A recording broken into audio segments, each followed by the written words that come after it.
Everyone, good morning. So again, I'll introduce myself. My name is Mfa Multi-Factor, and I'm here presenting today basically cybersecurity training. I know on the agenda you had internet security and internet scams, but that was so of a specific topic. I decided to actually broaden the scope and go with cybersecurity because I believe it encompasses a little bit more. Cybersecurity handles not only just internet security, but it deals with applications, internet, your devices, pretty much everything you and your company uses. So I figured if you're wondering why the title doesn't seem to match what's on the agenda, I wanted to clear that up before moving any further. So if you could go to the next slide, please. So on the agenda today, actually, could you go back one? So on the agenda today, I'll be introducing myself. I'll be talking about what is cybersecurity, the methods of attack, and how they use cybersecurity, compliance guidelines, and certain to-dos that you should tell your employees or colleagues whenever they use anything IT related, and also best practices and methodology and controls that I normally tell my clients when I go to them and I say, listen, when we start off, these are at least the ground basics, the fundamentals. For example, you cannot get a car until you know how to drive. The fundamental basics you have to understand. And these are the things I outline. And then I layer in the approach. I say, most companies don't have an unlimited budget to throw at everything. So the first thing you do is you tell them these are the what I call the critical points. You attack those first, make sure those are buttoned up, and then we can start to detail and get into the fine tuning of the details. Next slide, please. I'll do a little introduction on myself. So you're wondering who's telling you this? Why am I credible? What makes me who I am, and why should you even listen to me? So let me start off by saying I have actually been in business since 2003. As you can see, my office location is in North Wales. As a matter of fact, Mr. Nappin, I was in one of your buildings up until 2 years ago, pre-COVID. It was 213 Keystone. Now I actually work primarily out of my home and my home business, so I mentioned just with North Wales. I primarily deal with small businesses. I am an owner-operated business. I no longer have employees, so as you can tell, the number of clients I handle fluctuates between 12 to 15. There's churn, and there's also temporary work as well. The industries I serve are pretty broad. I deal with a lot of different customers: financial customers, healthcare, professional services, legal and accounting, real estate, retail, PR, marketing, manufacturing, construction. There's some odd ones in there as well, but those pretty much encompass the majority of the companies that I deal with. The services I deal with also ranges. When I first got into the business, I would say to you, in 1999, actually, I would go, I'm a network administrator, I'm a network engineer. And those terms and those titles are very fancy. But at the end of the day, my job is to make sure I take care of my customers and make sure that their business has no pressure points and they're profitable at the end of the day. My job is to make sure, as you can say, technology is basically the reason is to opportunities to learn and to be better, to commit our clients to humanize the technology and experience and freeing them from their everyday headaches. IT guys come in with a lot of acronyms and they tell you about the EIOs. I am not saying that I'm not savvy enough to have that conversation with you, but I think most business owners want to know about dollars and cents and why they're spending their budgets on IT and what it does for them, period. So a background with me, I actually started in IT in Jamaica. I am Jamaica, born and raised. So is Mr. King, as a matter of fact. We're both Americans now, but Jamaicans born and raised. I came to this country in 1995. I started with IT actually in the Marine Corps. I enlisted in the Marine Corps in 1996, and I actually went to FDC, which is always 44, Fire Directional Control. So I was the guy that ran around with the howitzers and the gun bunnies and basically did azimuth and fire break control basically for howitzers. From there is where I messed around with computers. We started off with Solaris Unix machines. If you've ever heard that name, and I'm sure you know, they're old. You're talking from the 80s. That's where I started. When I left the Corps, I went to college, got my degree, and went to the private sector. Worked for 3 companies independently, and from there I realized I could do my own thing, and I've been running independently since 2003. I have been independent up until this day, by the grace of God, and God bless you. And I currently have a high school degree, or O levels, as we say in the British system, because we have British system in Jamaica.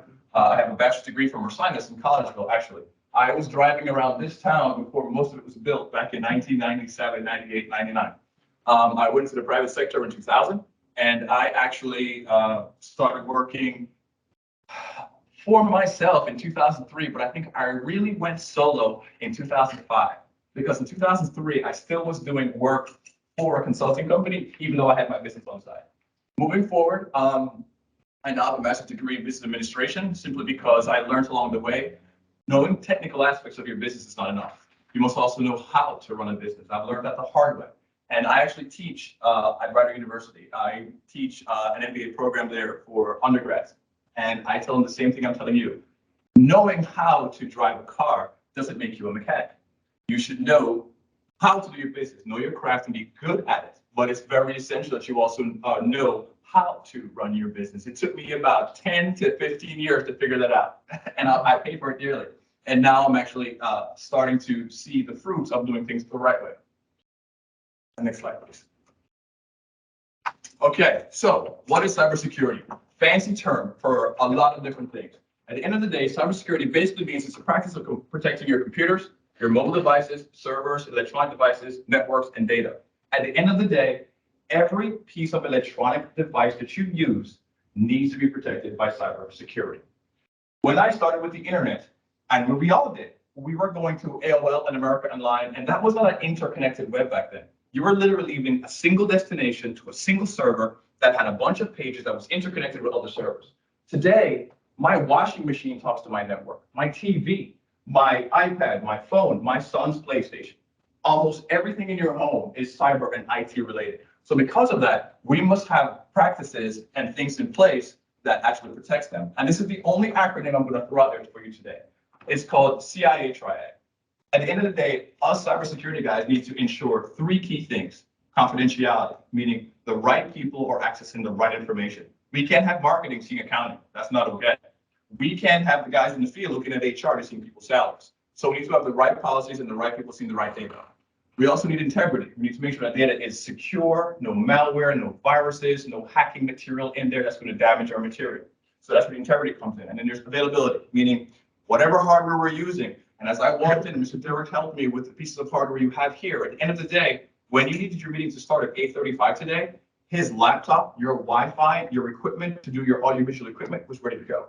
There was no ifs, ands, or buts about it. There was, I can't get this to start. I can't figure this out. Or we're down now because it's a problem. Everything that whatever your IT department has done for you thus far or put in place has its continuity, has availability. Very important. If you look up top, it says there, you'll notice 2 out of 3 businesses do not survive a hacking attack. I have been, unfortunately, I've experienced 3 of them, pre-cloud, after cloud. I can tell you pre-cloud was a nightmare. After cloud still is not cool, but it's so much better. I came from the era where when I was backing up my computers or my customers' computers and servers, I remember getting into my car pre-cloud and driving somewhere to the customer didn't have automated tapes, and I was switching out LTO tapes for backups daily, weekly, monthly. Now, when you have the cloud, everything you can remote into, everything is either cloud-based, Azure-based, AWS-based. So a lot of customers now can recoup from a lot of these hacking. You'll also notice that 95% of the breaches are through email. Believe it or not, 91%, 95% of hacks are really human related. Simple errors, people clicking what they're not supposed to click, opening what they're not supposed to open. There are also other things involved. There's, as you can tell, 4,000 ransomware attacks daily, many of them. You'll also know 45% will tell you additional antivirus. I've got this a lot. I go to businesses where I walk in. And I deal with many businesses. I have small 3-man businesses and I have 25-man businesses. And they'll tell me, oh, we have antivirus, that's enough. And I go, yes, that was okay in 1995. Right now, you need endpoint security for everything. Your phones, your laptops, your tablets, your perimeter, your cloud. So all of this is very important. Let me tie in, and I don't want to seem very wordy. So let me break this up by, oh, can you click on that YouTube video? I want you to listen to this lady. This product is one that I use. Symantec is email filtering, endpoint security that I use for many of my customers. This is the director of that company giving you some information. And if you could zoom into that for me, please. This director is giving you real world applications and information about what happens with cybersecurity on a daily basis.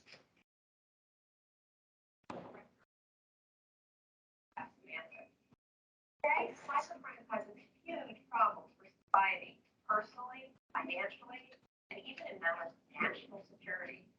Just in the last few years, hundreds of millions of credit cards have been stolen. Tens of millions of social security numbers, healthcare records were compromised, and nuclear centrifuges have been hacked, and unmanned aerial drones have been hijacked. All of them are exploiting vulnerabilities in hardware and software. More often by taking advantage of unintentional decisions by people's software. People committing these cyber crimes don't fit a single profile or motivation. It could be anyone from an international terrorist to a teenager competing for bragging rights. Today, the largest countries not only have a regular army, but also have a well-armed cyber army. In fact, the next World War may not be fought with traditional weapons, but with cut down national water supplies, energy grids, and transportation. Hi, my name is Carissa, and I'm Google's security princess. I've worked on a lot of different Google products in a lot of different ways to try and make our software as secure as possible. Now let's take a look at how cybercrime works under the hood. We will learn about software viruses, service attacks, and phishing scams. Those are three of the most popular attacks there are when it comes to cybersecurity. Viruses work by infecting cells, affecting their genetic material, and using those cells to replicate. It's really sick and spread to other people. Computer virus works a bit similar. A virus is an executable program that gets installed, usually unintentionally, and harms a user and their computer. It's also possible for a virus to spread itself to other computers. How does a virus get on your computer in the first place? There are a couple ways an attacker can infect someone's computer. They might lure a victim into installing programmed deception about the program's purpose. For example, a lot of viruses are disguised as security updates. It's also possible software on your computer. So an attacker can install itself without even needing explicit. Once a virus is on your computer, it can steal or delete any of your files, other programs, or even allow someone else to remotely control your computer. Using computer viruses, hackers can take over millions of computers worldwide and then use them as digital armor, otherwise known as botnet, to attack and shut down websites. This kind of attack is called a distributed denial of service. A denial of service is when hackers overwhelm a website with too many requests. Called a distributed denial of service when the attack comes from many computers all at once. Most websites are ready to respond to millions of requests a day, but if you hit them with millions or trillions of requests coming from different places, the computers are overloaded and stop responding. Another trick used by cyber criminals is to send larger. At this point is where I'll segue into Michael. That way he can give you real world experiences. So let me introduce him so that way you don't just hear my voice. So I had to write this all down because yesterday when he had me recite it, forgive me. Let me give some background information. Michael and I grew up together in Jamaica. He's one of my best friends and one of the very few people that I still look up to today. I'll introduce him right now because he corrected me many times when I messed up his title. So this is Inspector King from New York, who has been in the police force at NYPD for 22 years. He's also been 3 years with the FBI Joint Task Force, or Joint Terrorism Task Force, and currently holds a master's degree in cybersecurity. He actually sees the things I'm talking about in real time. So when I speak to my customers, one of the things they tell me is that I sound like an insurance man or an insurance salesman. I'm selling them fair so I can get business. But I go, no, as opposed to that, let me have you speak to somebody who actually sees this daily, somebody who I know, and I can say, listen, this is not me trying to sell you a product. This is me telling you what is really happening in the world. Michael, if you could be so kind as to take over and introduce yourself and take it away. Good morning. Can everyone hear me? Yep, yeah, we can hear you. Okay, great. Good morning. So, as I said, my name is Michael King. This September will be 22 years in the New York City Police Department for me at the rank of inspector, and a few years, 3 years, global counterterrorism investigations with the FBI, also involving cyber investigations.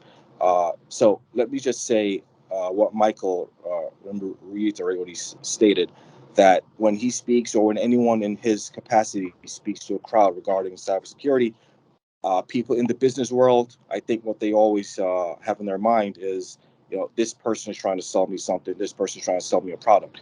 Now, to say how important this is, I am on vacation right now, and Michael reached out to me and said, hey, can you speak on my presentation? That is how important I think this is, to take time out of a vacation to say, hey, let me speak to business-minded people or anyone who will listen regarding cyber. Ladies and gentlemen, this is not a game. Cybersecurity, I know Michael went through the definition. but let me just say that this should be at the forefront of every employee's mind, from the janitor to the top CEO executive of large cap companies, like Samsung and T-Mobile, which also experienced cyber breaches earlier this year. In dollars and cents, cybercrime is estimated to cost companies worldwide over $10 trillion by 2025. $10 trillion that your money, your businesses could all be a part of. Now, some real world examples that we look at, the city of Atlanta. I'm sure everyone remembers March 2018. The city of Atlanta experienced a cyber breach, which cost them in excess of $10 million to recover. They were hit by the Sam ransomware, which was linked back to individuals in Iran. The major nation states that are attacking the U.S. and other companies worldwide are usually from Russia, China, Iran, North Korea. Those are the usual culprits. In May of 2029, the city of Baltimore were also hit with a cyber attack, costing them over $10 million to mitigate. And even today, Atlanta and Baltimore are still coping with the effects. Systems were shut down on the public sector. People couldn't pay bills, lost revenue. Uh, every minute your system is down is costing, if you're a small business, hundreds, thousands. If you're a large company, millions of dollars. In 2017, we saw the NotPetya attack on Merck. And Merck Pharmaceutical, a huge global dynamic company. I can concur with that because my neighbor worked for Merck. He was home for 3 weeks. They had no phones. Their voice over IP phones were down. They had no data. Their data was down. I couldn't believe a company as large as Merck, not even their cloud infrastructure had their backup for 3 weeks. Multi-billion-dollar company. Michael, I apologize. Continue. Yes. So that company was hit. And the sad part is they have done a gap analysis of their network maybe a year before. They brought in a third-party company, say, take a look at our network. What are we doing right? What are we doing wrong? I mean, they paid for this assessment. They were given an analysis to say, this is what you have, this is what you're not doing, this is what you should do. Unfortunately, they did not do simple things like patch their vulnerabilities. And one thing that was very interesting about their network was that it was not segmented. I know Michael will explain later, but the one positive thing about not being segmented is when they uploaded information to their network, it would go global immediately, hitting every endpoint, every computer, every phone, meaning every piece of equipment they had would be updated immediately, which is great in real time. That's done. The problem is when you get hit with a cyber attack, now all those devices globally are hit simultaneously as well. What saved them was there was one endpoint, one computer that was knocked offline by a power outage in Africa. And so it was not infected. And when they found out, they had to call to Africa and say, do not turn that computer back on, do not connect it to the network. They had to fly someone there to pick up this computer and bring it back to the headquarters to reinitialize the entire system because they did not have a backup that was offline. If you do not have a backup in 2022 of your network and your data, again, you are looking for trouble. If you do not have a backup to reinitialize your system, you're looking at millions of dollars. You may be put out of business. And again, if everyone in the room is in the business world, every minute your network is down, okay, you are losing a lot of money. We saw the digital affect the physical back in September of 2020 in Germany.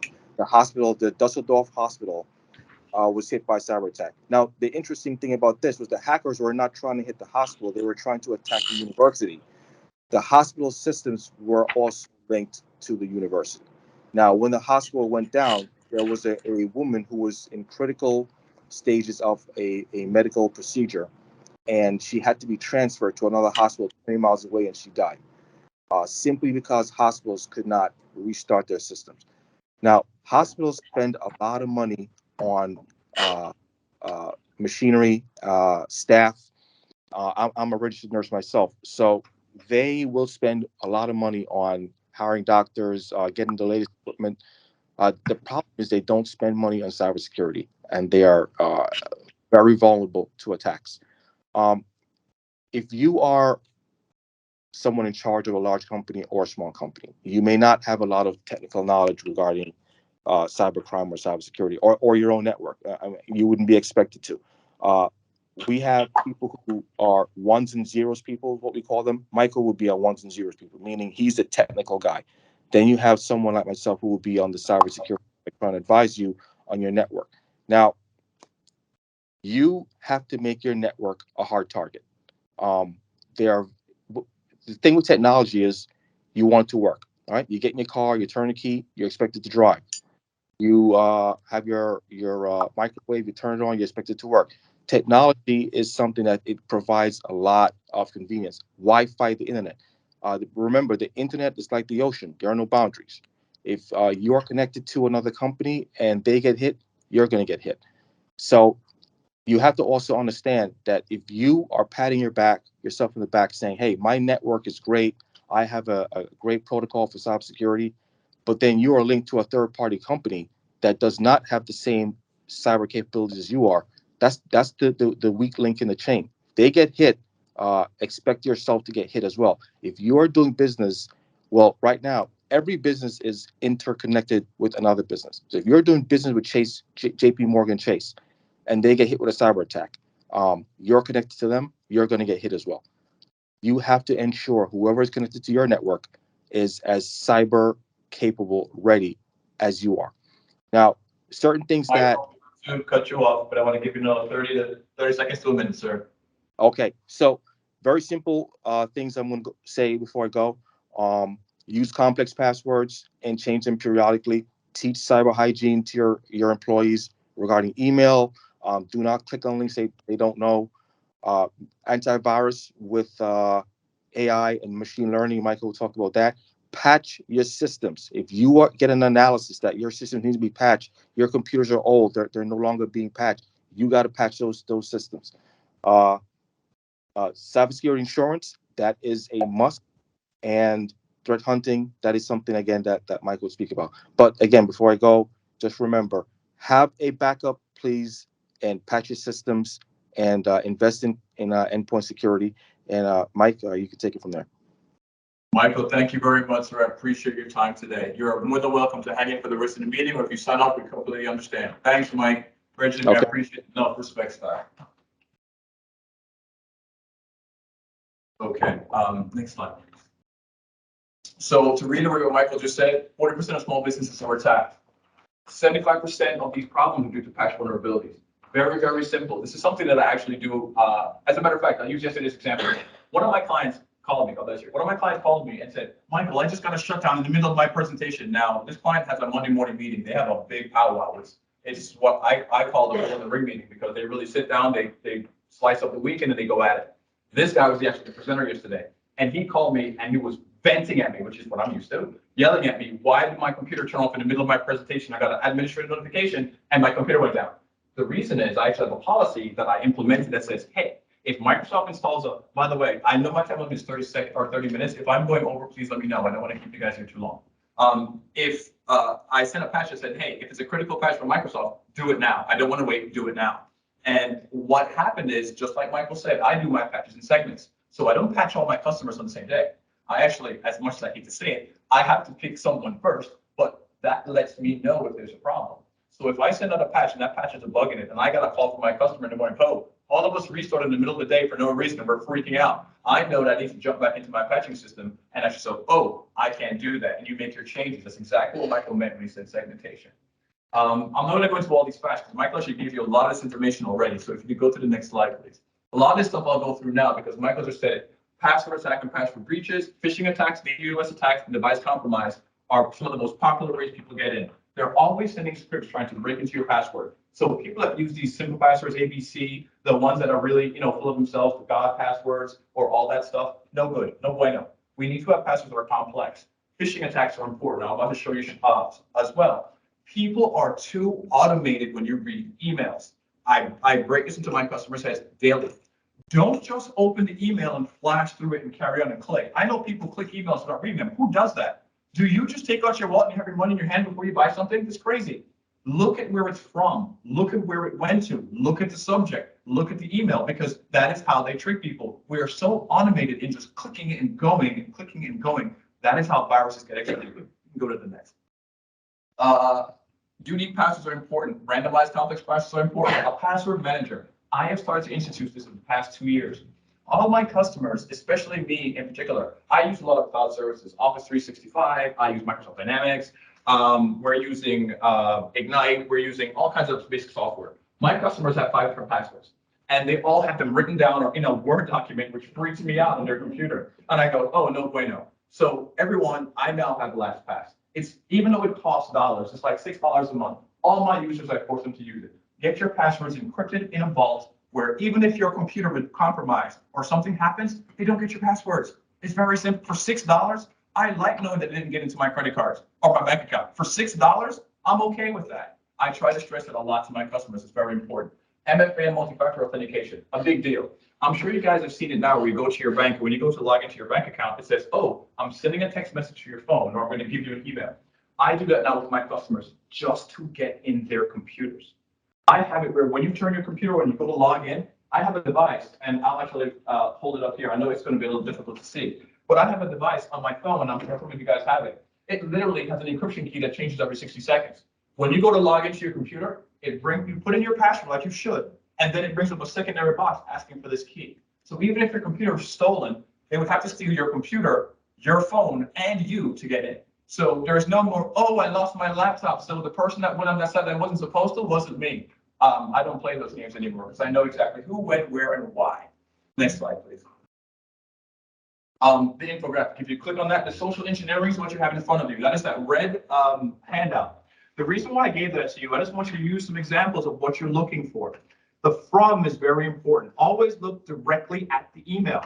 It is important that you see that it's spelled correctly. It's important that you see that it's someone from outside or inside your organization. The timestamp is also important. Do you normally get emails from this person at 3 a.m. in the morning?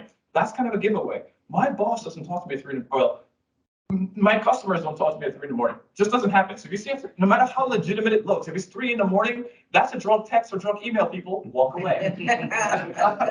The hyperlinks, never click on hyperlinks, especially if you don't know where or who they're from. Look at them carefully. And I actually don't give this advice too often, only to my senior levels. A quick trick, just hover your mouse over the link. If it says Bank of America and you hover and it says Mike's Workshop, then you know something isn't kosher. Stop it.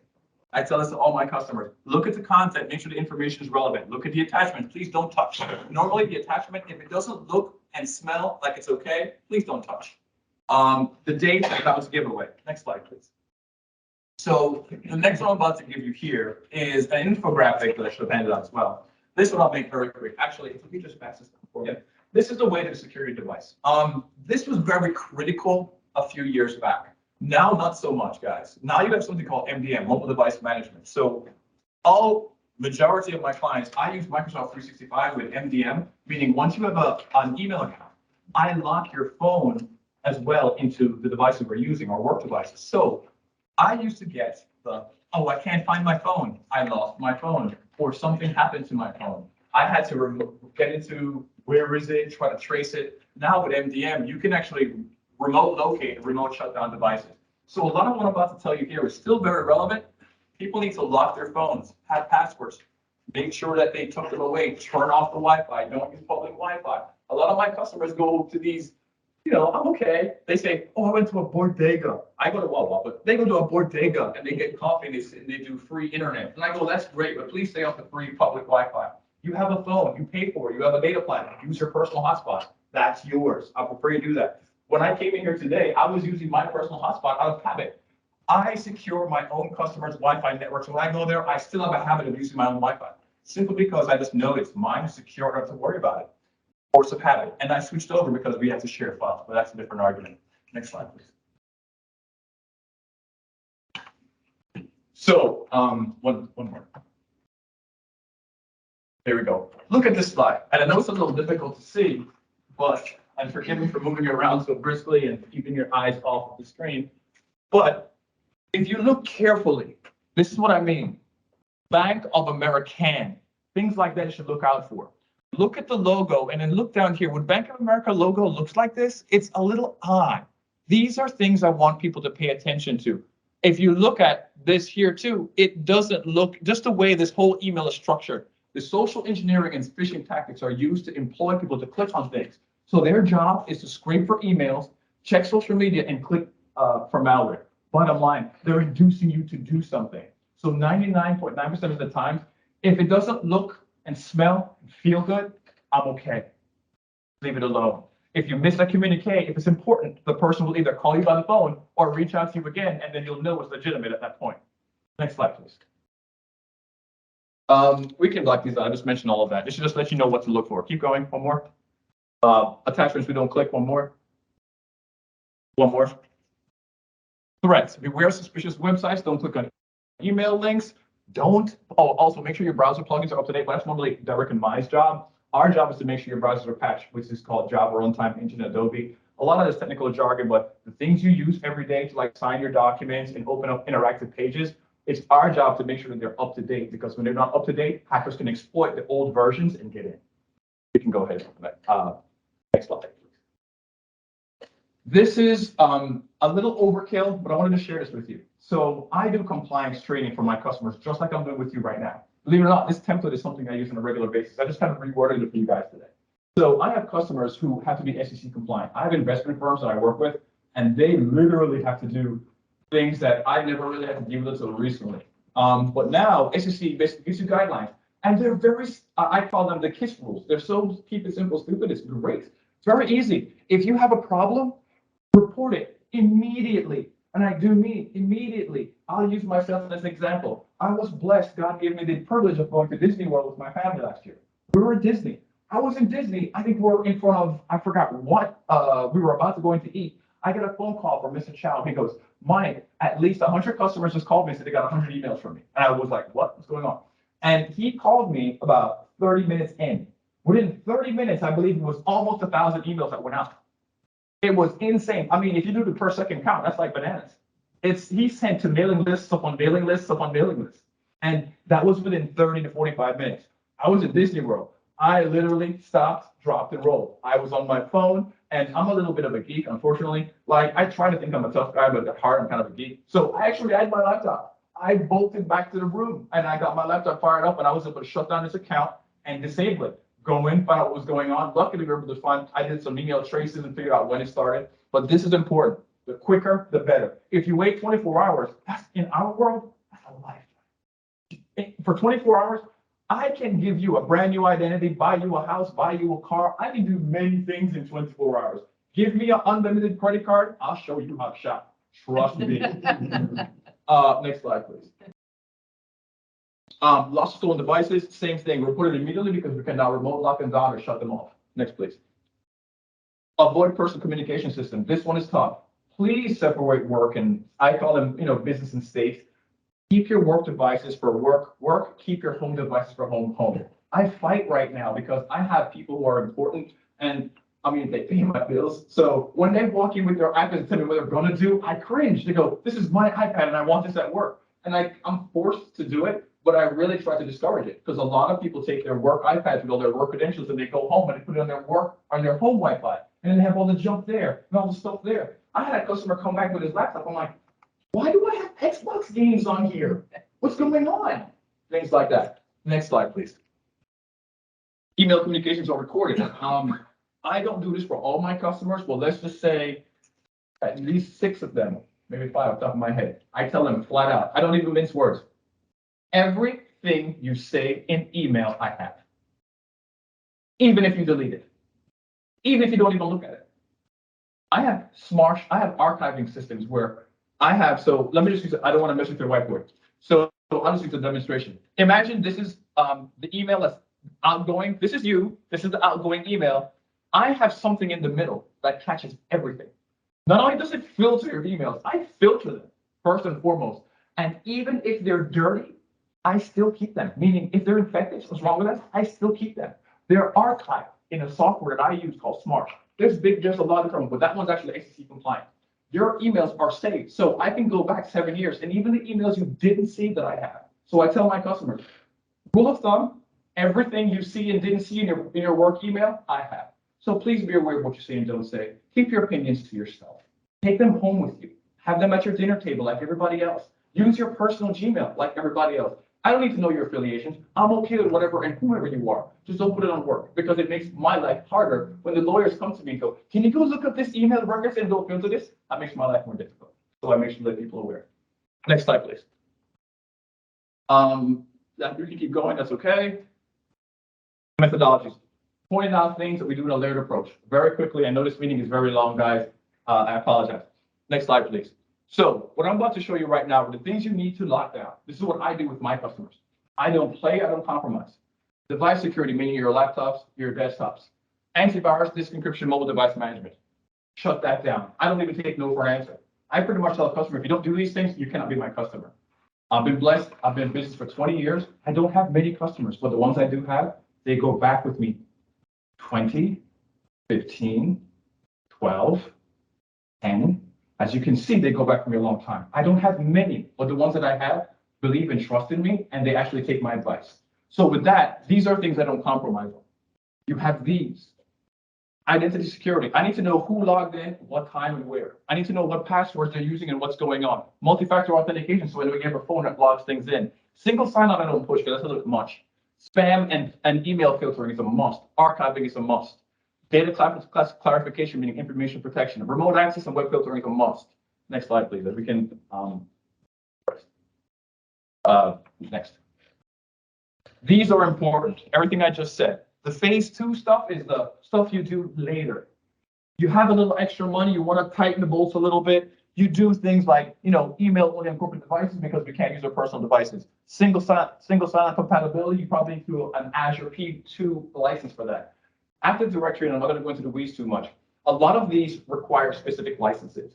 When you buy an Office 365 license right now, you either buy a business license at $15 per month or an E3 license, which is about $23 per month, right? That gives you your emailing, your Office, your auditing, your archiving, etc.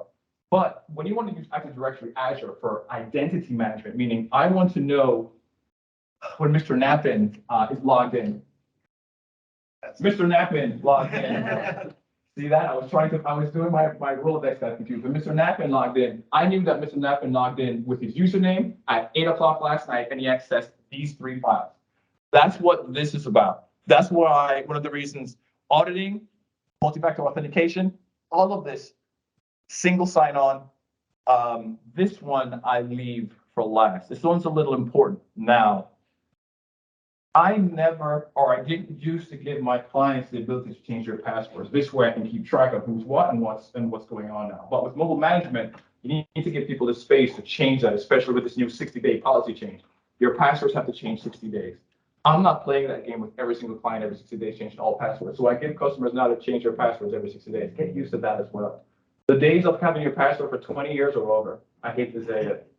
You're going to have to change them every 60 days, which is why I recommend get a nice long one with digits or the characters or the letters that you can interchange. Make life easy for yourself. And don't tell anyone. That's how I do it. But that's just me. Next slide, please. And as a matter of fact, guys, keep going.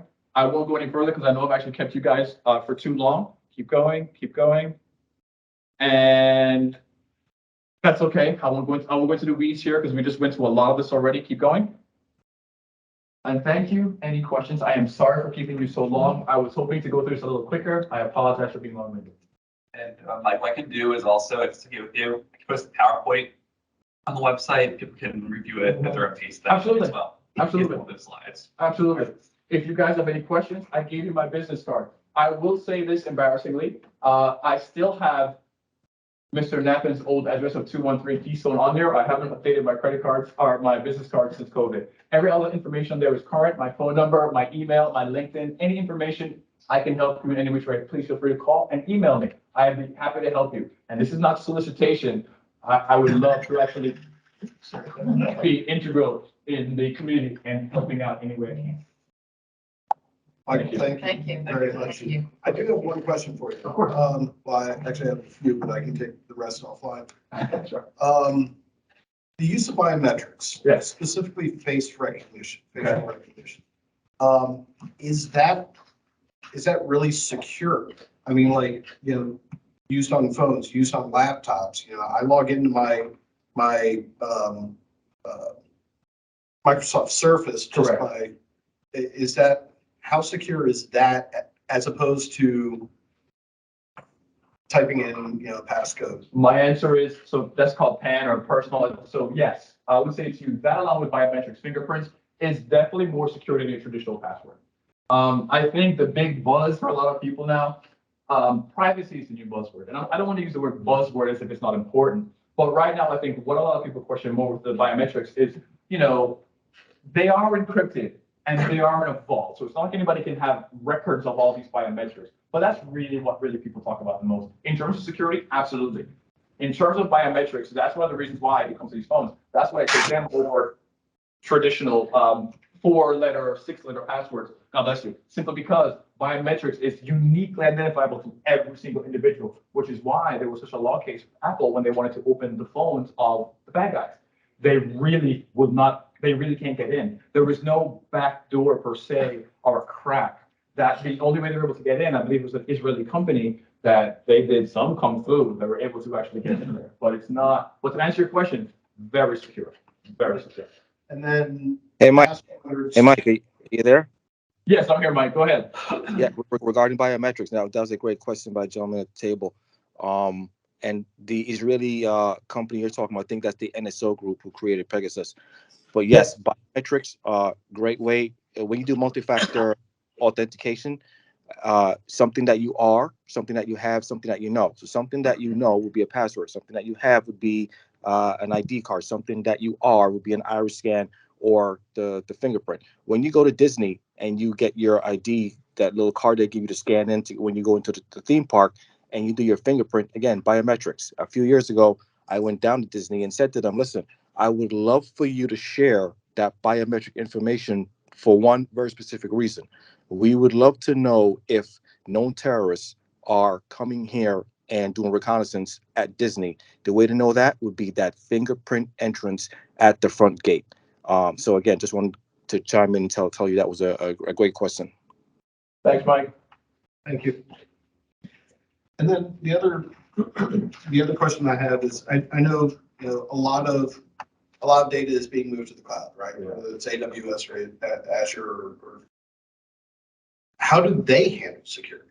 I mean, at some point, like, everybody is vulnerable. Yes, I would agree. So I can say this quite confidently. 100% of my customers are in the cloud. But it was a fight. But let me also be very clear. Majority of them are hybrid, and let me explain. All my application servers, email, I no longer have exchanges in my office. I barely keep SQL in the office anymore. The last SQL box I retired was last month. It was a program called P21, and I moved that to the cloud as well. Everything is now in the cloud simply because of ease, storage, and security.